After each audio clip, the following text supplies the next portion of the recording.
Okay, and welcome to the Reclaim Your Edge podcast, where we talk about the real moments people lose their sharpness and their decisions, and then we're going to help them get them back.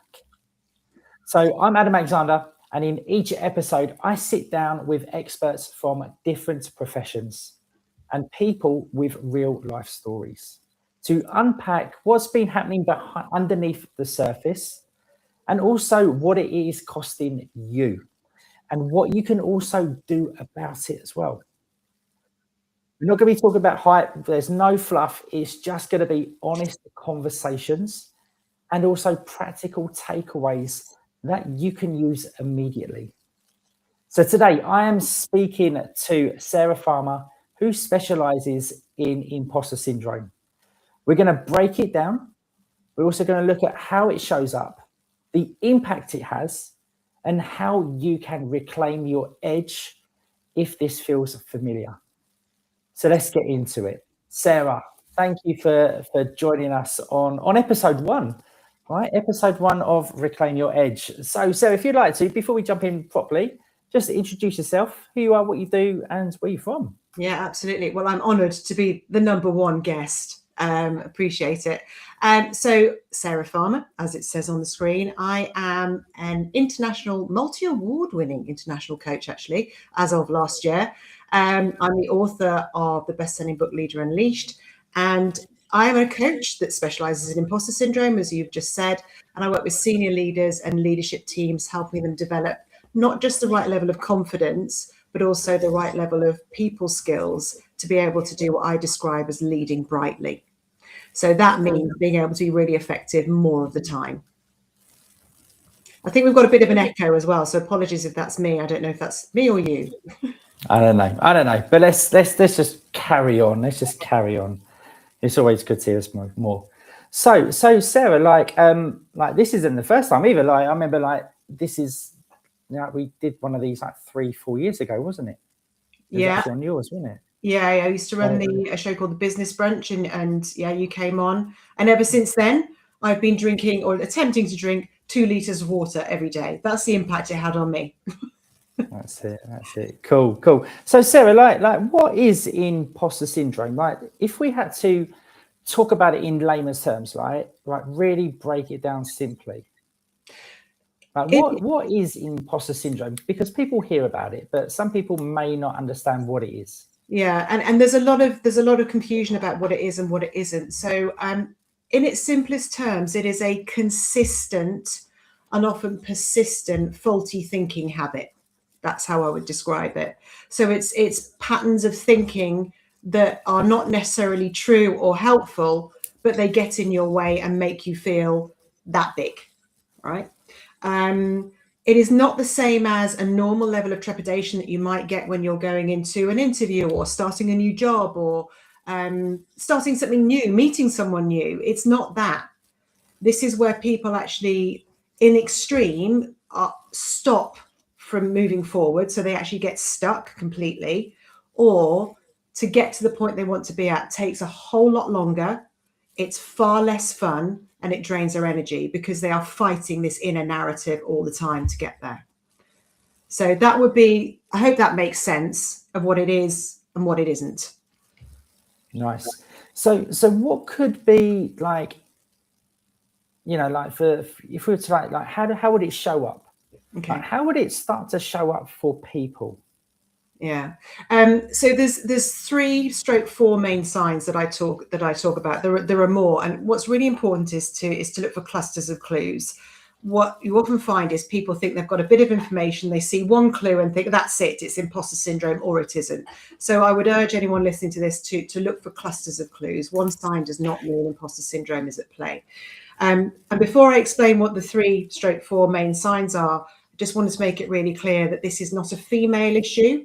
It's just as prevalent in men. Men may not want to present with it as much as women, but it's just as prevalent in men. And it affects what we perceive as really capable, confident, competent people, including senior leaders. It is one of the best kept secrets in the boardroom. People don't want to talk about it. So the more potential we have for a bigger failure, or bigger cost to a failure, which happens as we go up the chain, the larger the chance that imposter syndrome can start to show up. Okay, so it exists, and it also exists in around 70% of people at some stage in their career. So it's prevalent, right? The way to recognize it is the first sign is feeling like a fraud. So that's one of the biggest signs. And that can be, it feels like you've kind of walked into a bar, you've gone into the VIP section thinking I shouldn't be there. You're holding your drink, and then you realize you are supposed to be there. Your name was on the list, but you're still waiting for someone to tap you on the shoulder and go, off you go, you're in the wrong room. And I remember having exactly this feeling when I was gone to get my degree certificate, waiting in the massive auditorium, with your hat on, your cloak on, for someone to go, are you kidding me? Do you really think you've got a degree in applied chemistry? That was going through my head all the time, and I remember it vividly. And when I got up on stage, I still felt like I shouldn't be there. That's imposter syndrome. You should be there. You're meant to be there, but your brain's telling you don't belong there. All right.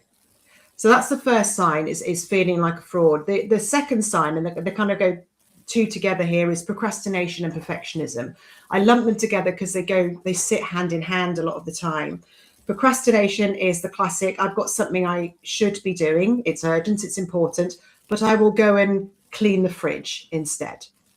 I will go and find anything to do other than the thing I need to do. Or it might be, before I do that, scrolling on social media. Yes, scroll on social media. I'll just go on another course. I'll just read another book about that. I won't make the decision that I need to make, and I'll keep procrastinating.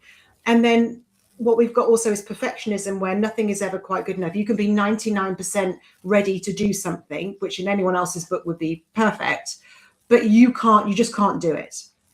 And one of the best examples I've got of that is a newly promoted HR director who started a job, so an opportunity to have real impact in their job. And they spent a lot of time reworking, recreating HR policies, which were absolutely essential, and then never shared them because they weren't good enough. Surely they should have been done before if they were that important. All these constant, don't share it, don't show it, just in case. So that isn't just a missed opportunity for impact, but also a waste of time, energy, and that negative feedback loop into your head. Look, you can't even do this. Look how rubbish you are. And the third one is playing small. So this shows up with people self-deprecating too much. I call it humble plus in the book. It's a bit more than just having a joke at yourself. This is, you always apologize before you speak, or, oh, I know I'm really thick, but is it this? Once or twice, it's funny. But if you constantly put yourself down, people start to wonder about you, and that puts you on the back foot. And it constantly tells you, I'm not good enough, I'm not big enough. This shows up a lot when people say in a boardroom meeting, and they know they need to add some value and say something, and they just stay quiet. They won't say anything because they're worried. These people are better than me, they're bigger than me, they're more grown up than me, they've been here longer than me. What if I say the wrong thing?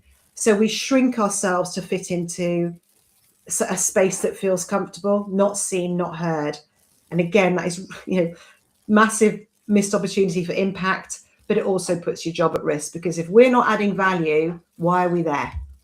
And in the world where we're in today, where people are looking at their value versus an AI or a bot, we really need to start vocalizing the value that we're bringing and adding value in every opportunity that we can. So those are the ways to remember, look for clusters. Yeah. So I've just been writing it down. So, and this is the thing, it's like you said,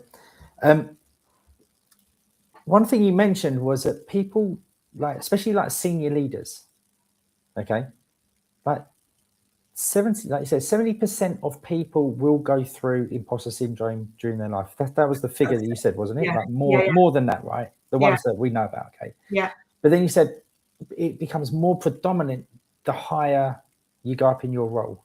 It can become. So I think the assumption is that the more experience we have, this is the other sort of mistruth about imposter syndrome, is, well, I'll just get more experience, then I won't be as worried. It doesn't work like that. It's not about a normal level of fear.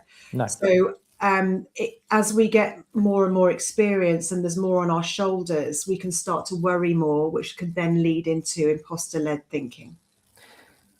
So, but this is the thing, right? These are very intelligent people. They're very, they've high achievers. They've done, they're doing really well, and they know a lot about, that they need to about support and all of that, even to get to that level. So, and they would have had support throughout their careers to get to their current level. Well, would they? Well, not all of them. Not all of them. Okay. Not all of them, but they would have had, they would have had like, mentorship or something. Mentorships, and they would have had, someone to go and talk to. Yeah.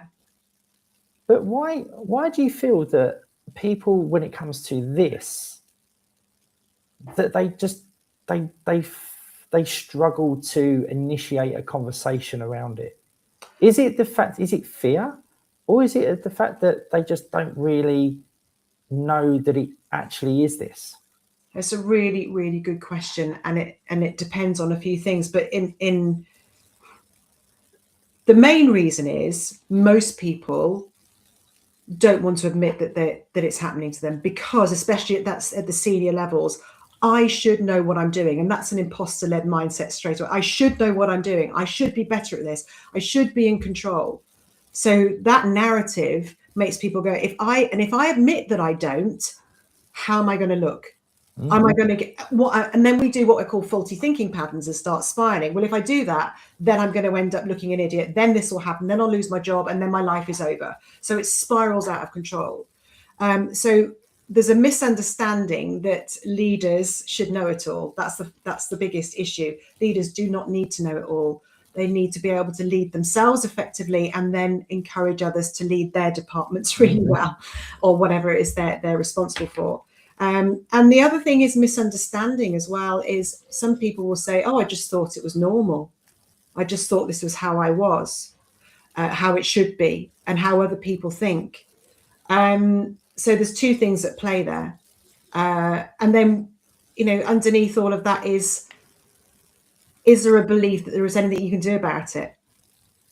So even if I do know there's a problem, and I know it's not great, I don't believe you could change it. They just, so there's that. And then one of the interesting things about working in this area is trying to help people make the decision to get the help, helping them, encouraging them. They can see the point, but then procrastination comes in because it's part of it. And they'll start to second guess it, go, well, it won't work on me. This won't work. And like, right, well, here we have snowflake syndrome. That's it. Yeah. We're then into the classic avoidance again. So, I mean, I really picked an interesting area to work in. I know. It's a cycle. That's what it is. Yeah. You're trying to break a cycle, but they've fixed that cycle, but they're always in that cycle. So that's it. And this is the thing as well, is I wanted to say, like, well, you've just said it. It's like the procrastination. It's like, well, I'm different and all of that, and that people they may not necessarily realize that it is actually something bigger, because they might just go, oh yeah, I'm just procrastinating. They might just see it as just, oh, I just procrastinate. Yeah. When in fact, it's like, it's actually something deeper. And the ripple effect is real. Yeah. The concept. So this is the other thing that people also don't understand is the consequence of it. And let's get into it. I talk about this from the heart, because I've struggled with imposter syndrome all of my life. I know when it started. I know why it started. I talk about that in the book, and I am no longer held back by it at all. But it's probably worth noting that I didn't represent as someone with classic imposter syndrome. And I talk about types of imposter syndrome in the book as well. Extreme overconfidence to extreme underconfidence. Both can be imposter syndrome led. We tend to think of it as people who are quiet and timid and don't say very much. I was completely the other way. I masked it by being overconfident, loud, brash, really annoying. I look back at my former self and cringe. So it's worth noting that it may one size doesn't fit all. But when we look at the consequences of that, the consequences end up being the same, is that you repel from a basic level, you repel opportunities, you repel people. Now, not just by being loud and brash, but by being really quiet and timid and self-deprecating as well. You're making people second guess you. So this means things like, I talk about being hit mentally, physically, and financially. I'm talking about financial at the moment. If we are avoiding going for opportunities, or if we are screwing up our opportunities because we're overconfident and a bit brash and hiding that we're scared, you're not going to get the opportunities that you want. You might miss out on promotions, you might miss out on bonuses, you might miss out on all sorts of things. So this starts to hit us in the pocket, and a lot of people will be able to link those two much easier than what I say next, which is the mental and physical costs. So mentally, we know that anxiety isn't good for us, and what we're doing when we're in an imposter-led mindset is we're in a raised anxiety mindset all the time. So we're constantly flooding our body with adrenaline and fear and everything else. Now, cortisol. We know this isn't a good thing. We know this isn't a good thing over time. And it can lead to things like foggy brain, headaches, all sorts of stuff. But the thing is, when we're in that mindset and we're constantly in that high threat state, we cannot think straight. So I was talking to someone the other day who said they were in a meeting and they knew they needed to say something, and the more scared they got, worried about how it was going to come across, the less they could think of what words to say. So when they did speak, it just came out as blah. And then they looked an idiot. They looked a complete idiot. So they created that situation by not controlling their mindset. So that's kind of the mental side of things. But then if we look at the physical side of things, and I've had some really scary cases of this.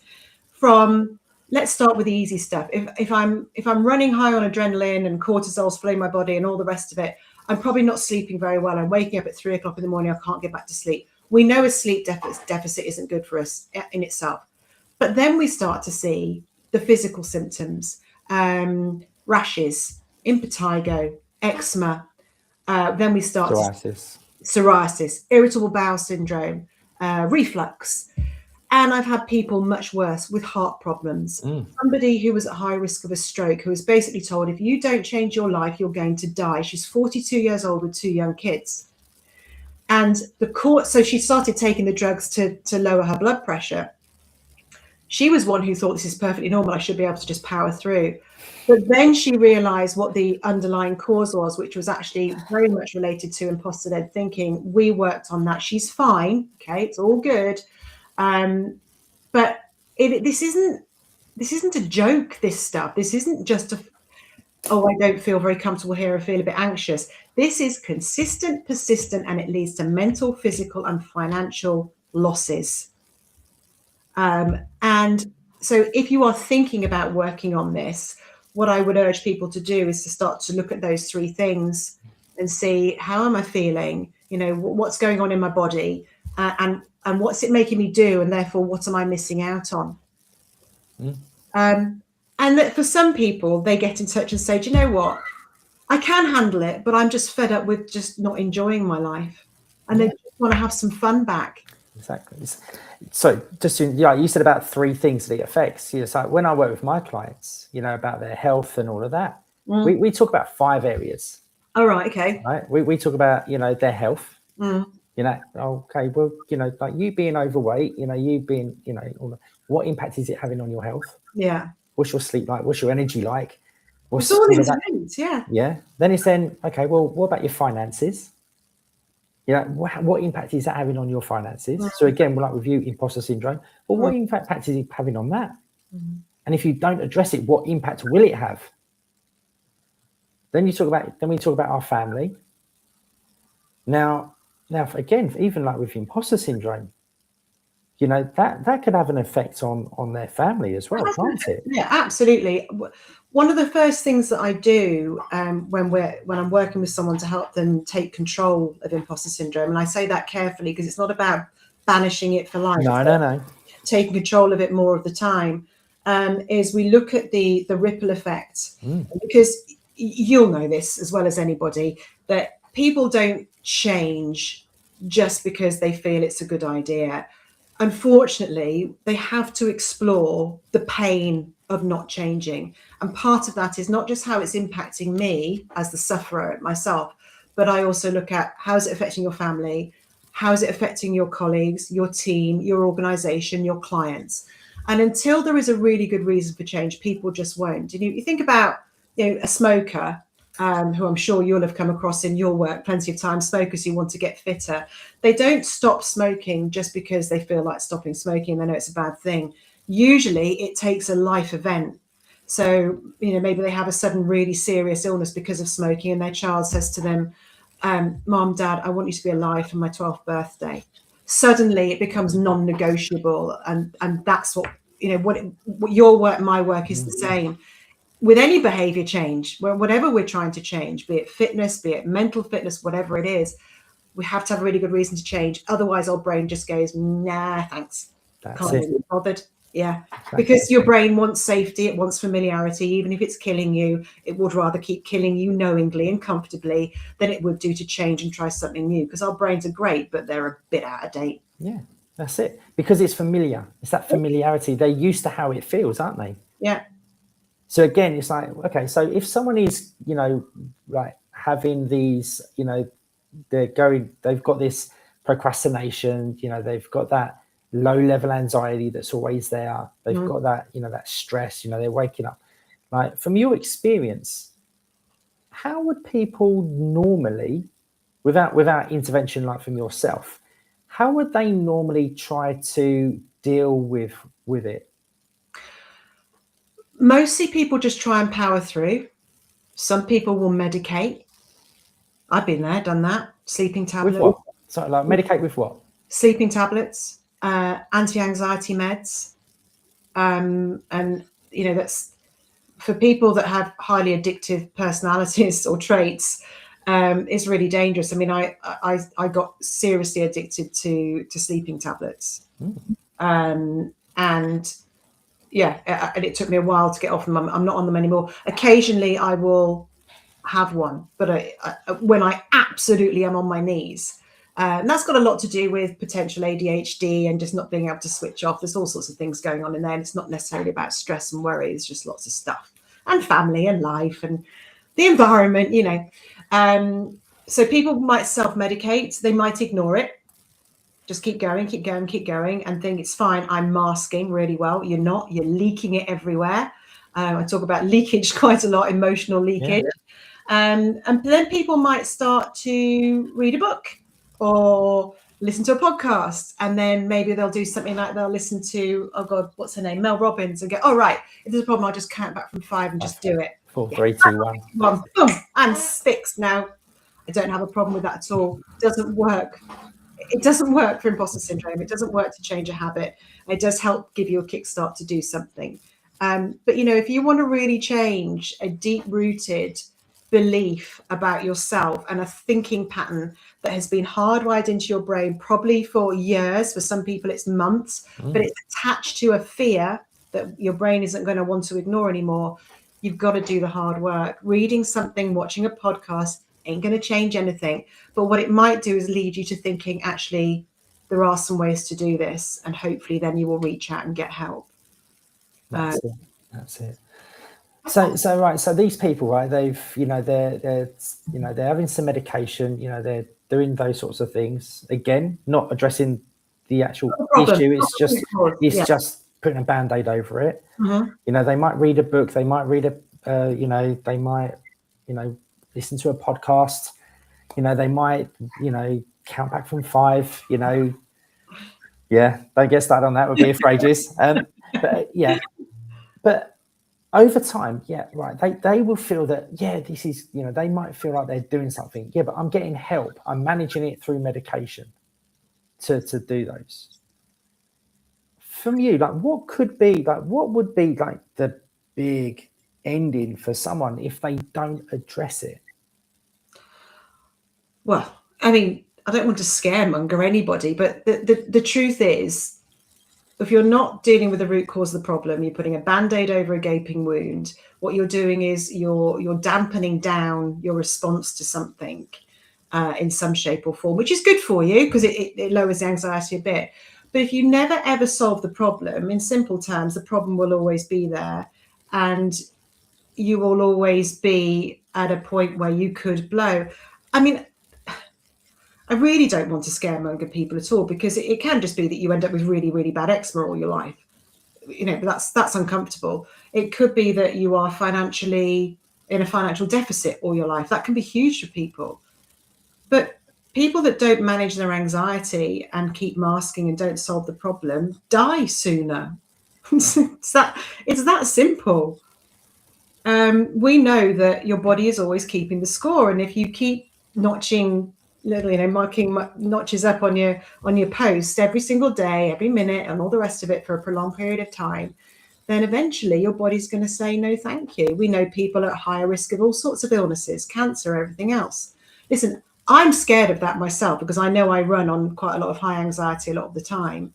But the point is, if you're conscious of when you're doing it, you can at least find something to lower it when it's happening, so you can do it less, which I think gives you more of a chance in life. Exactly. Again, but like you say, like, people need to be aware of the consequences. They can't just put a band-aid on it, right? So like, if someone was displaying symptoms of imposter syndrome, apart from just going straight, and jumping in and be like, right, I need to, right, I'm procrastinating for the first time in a little while, I need to get Sarah straight away. Right? What would be the first, like, things that they could do themselves just to take the edge off, instead of going for medication or that? What could be the first things that they could do? Another really good question. So the first thing is, they've done it already. They've noticed. That is the awareness. The awareness. Most people don't have the awareness, because 99 to 95% of what we do is running on unconscious thought. And if 11 million bits of information are passing through our brain every single second of every single day, is it any surprise that we are doing things on autopilot so much of the time? So the first step is to be more self-aware. What am I doing, and how do I notice it? So if people aren't aware that they're doing something, the first thing I would be doing is getting them to understand, or getting them to think of a time, to recognize a time when they did get in their own way of success, when they slowed something down, they were procrastinating, whatever it was, whatever the example is for them, and work on, what were you thinking at that time? What were you feeling? And what were you doing? What did it make you do? Now, the point of doing that is that not everybody will notice what they are thinking, and not everyone will notice what they are feeling, because some of us are thinkers, some of us are feelers first. But I know if I get a feeling in my chest or in my stomach, it's a warning sign to me. So what I'm doing is raising my awareness consciously of, if I think like this or I'm feeling like that, hold on a second, interrupt the pattern. Notice what it's making me want to do. The next thing I do, which is harder to do on your own, is think, where is this coming from? So the very first thing people can do is notice their patterns and interrupt them, at least, to go, is this helping me or not? Now, if the answer is no, now I have a chance to respond versus react. But not everybody knows how to do that bit next, because there are some tools and tips that you need to learn to do there, which is, what am I believing to be true? And that could be a hard question, because that belief could be really helpfully unhelpful. And that takes a bit of explanation. And then, so which also, that question there would, like, earlier on, sorry to just interject there. Yeah, it's fine. You like earlier on, you're like, for people, they get this anxiousness about, well, if I sort of speak up, and it's something stupid in a meeting, then I'm going to lose my job, then someone's there, blah blah blah. That's that spiral, right? It's the unhelpful, spiral. thing. Yeah, exactly. Exactly. But that question there is perfect, just to ground that person again. Is that, well, do you actually know that to be true? Like, if he was to speak up in that meeting, and if it was something that wasn't relevant, do you know that to be true, that you are actually going to lose your job just by you having that one thing? And what's fascinating here is that rationally, people go, we look, know that. Yeah. No, this isn't true. Yeah. And the problem is, because we're emotional beings, and our emotions are 5 times stronger than our rational thought, or something around that. Basically, we're more emotional than rational most of the time, especially when there's stakes are high. It doesn't matter. And with someone who doesn't have imposter syndrome, you can have that conversation, they can go rationally, yeah, you're right, stupid, won't do it again. With someone with imposter syndrome, they go, yes, I get it. But my belief is so strong. It's strong. That's it. It's strong.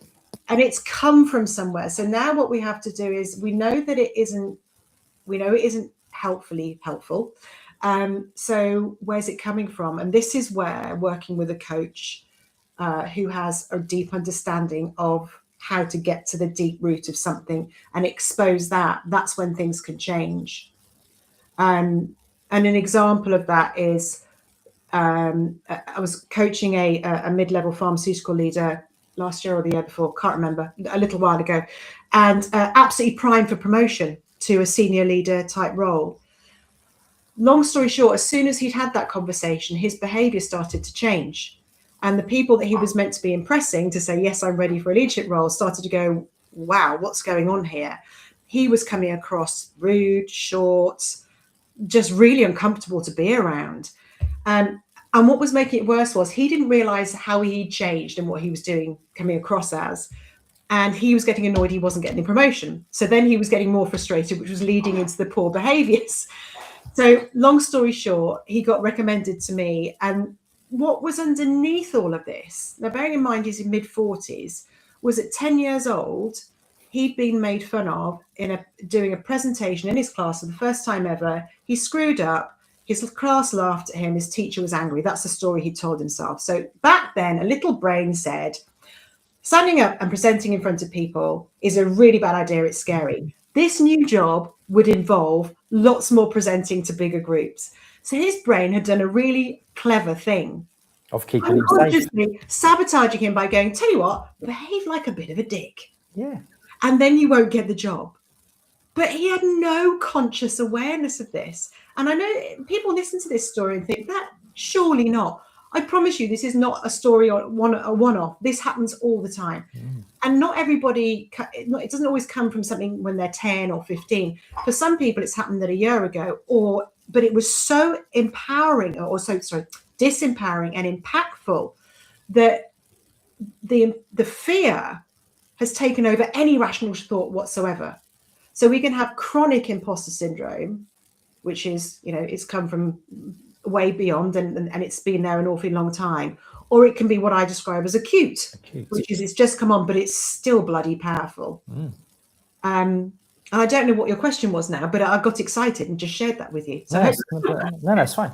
Yeah, no, but this is the thing is, it's again, it comes a lot from beliefs.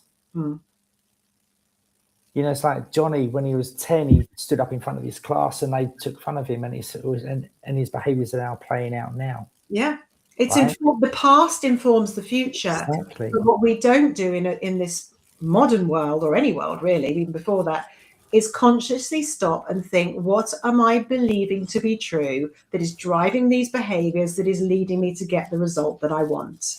We just think by changing our actions we'll get different results. We won't. Mindset drives actions, which leads to results that you get. And the mindset is made up of the beliefs that you hold, which sometimes are playing absolute jiggery pokery with your future. So we need to look more. We need to just be, even if we were just 5% more consciously aware, what would we be doing? What would we be in control of? How would we respond versus react? How much more would we be able to achieve? It's worth exploring. It is. It certainly is. Now, why do you feel like people struggle with it? Is it like because with everything you've just said there, it's a lot of self-reflecting, right? And some people don't like to reflect on themselves. No. And also, like something that you mentioned there, is I mentioned with my clients, it's all about responding instead of reacting, which is very, very powerful, right? Are you responding to that situation, or are you reacting to that event, right? Now, like I've got opinions on this, but for you, like, why do you feel like people struggle with this self-reflecting and just taking the time now to be able to do that? The one that lies underneath everything, it's scary. I don't want to know. I don't know what I want. We don't like feedback generally as humans, because we don't like to, it puts us into a fear response. So as soon as we're getting feedback, even if we're giving it to ourselves, it can put us into a threat response. Thanks, James. So it's tough. It's really, really tough. And you talked earlier about what stops people from doing something about it. One of the biggest things is fear of what I'll find out. I have done so much deep work on myself, on my brain for the last 25 years with counseling, with coaching, and then back and forth and back and forth. And I have always been scared about what I'm going to find out. And you can resist and you can resist, but until you find out the truth and accept that part of it is you, it's your responsibility, your fault, you've co-created this situation. That's a hard thing to swallow. You're not going to go anywhere. So it's hard for people. It's hard because first of all, you got to accept responsibility. Yeah. Right. You need to accept the responsibility, right? Yeah. Okay. But also, like for people, like like you say, is that coming on, they're progressing and all of that through their careers and that as well. They also have to have that identity shift, which I feel a lot of people struggle with. It requires energy. No, but it's new. Like it's that familiarity, though, isn't it? Yeah, and this is the problem with our brains: is they are amazing, and they're untapped, so untapped. But because our brains are hardwired to keep us alive, that doesn't mean that you need to learn something, that you want to learn something new, or you want to try something new. What it does is it goes, I'll look at that new thing you want me to do, but actually I'd rather keep that energy for making your heart pump. Thank you very much. Or something else, because it's always in survival mode. And we're hardwired for survival.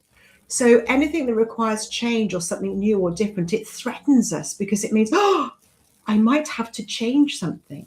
So our jobs in what both of us do is about helping people see that change is not just necessary and beneficial, but it's not as difficult as you think it's going to be, and calming down the nervous system enough to go, okay, I'm open to it. I'm open to listening. This is why it's so hard to change on your own, to learn something on your own, because we've got that constant battle going on in the background and we're scared. Yeah, but Sarah, I'm in my 40s. I should know it all. I should be able to do this. Yeah. I'm in my 50s and I should know it all. I should be able to do this too. But that's the narrative, though, isn't it? It's like, no, I don't need to get out. It's too late. I'm 55 now. It's too late. Yeah. No, but that's it as well, though, isn't it? Yeah. That's a narrative as well. It's a self-protection narrative that stops us from changing, growing, developing. Yeah. And listen, it's not for everybody. Not everybody wants to have the clarity, the confidence, the courage that it brings, the freedom that it brings. And that's okay. Because for the ones of us that the people that do, the ones of us, that was bad English, for the people that do, it helps us, I call it shining brightly. It helps us stand out even more for all the right reasons. And so if you want to be one of those, then you have to do the deep work. You have to make the decisions. You have to do the hard work. And if you don't want to be one of those, that's cool. It's fine. Perfectly fine. Yeah. Exactly. Cool. Sarah, is there like anything else about imposter syndrome that you feel that people like watching this, listening to this, that would like could stand out the most? Like just to be like, boom, like we said about earlier about, how does it show up? We've spoken about the consequences. We've spoken about, well, if you actually address it, like that this could actually happen as well, like the positives for you addressing it. Mm-hmm. We've spoken about some actions that they can take about, just having that awareness. Yeah. Is there anything else you'd like to add? What to help people do what? Well, just to understand, like anything else about imposter syndrome, like from your expertise in this. Is there anything else that you'd like to share with regarding it? I think probably the easiest thing and the most important thing to remember is that not easiest, the most important thing to remember, this is a choice. And this often flummoxes people, is they think it's not a choice. Now, our innate response to something is not a choice, all right? It's a learned innate response. But what we do have a choice in now is being more self-aware and noticing the choice, noticing how we're reacting, and then choosing how we respond, what we do next. So it just gives us a bit more control. We can choose to do nothing, by the way, but even by noticing and choosing to be ineffective or less effective, at least we've got the power of choice. I can still choose to procrastinate, but I know I'm doing it. And I'm like, okay, off you go. Yourself. That's it, right. And knowing that I'm doing it rather than kidding myself is saves some energy. It doesn't always stop you. It doesn't help necessarily, but at least you're more consciously aware of what you're doing.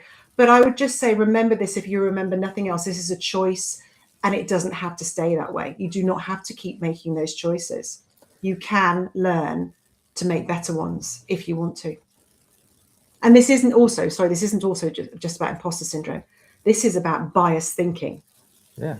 This is about unhealthy thinking patterns that I think I'm right. If you think of leaders who are going into a coaching session going, I know exactly what this person needs to do, and I'll basically force them down that route. That's not helpful thinking. That is biased thinking. And this work that I'm talking about breaks biased thinking, whether it's imposter syndrome or just unhelpful thinking patterns. So that's it. Also, saying you just said there about, about procrastination, then just, for example, like just taking the time out on social media and then feeling bad about it, and about it. Reframing that situation.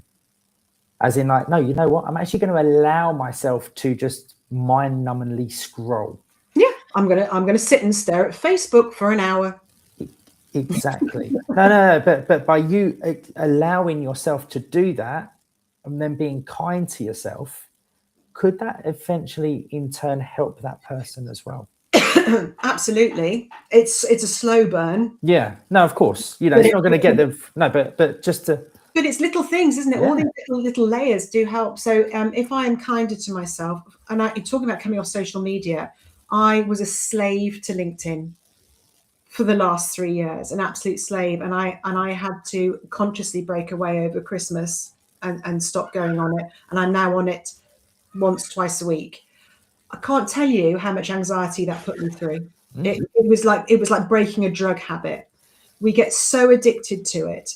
But I had to allow myself to go through that pain to get off it and realize that nothing bad was going to happen.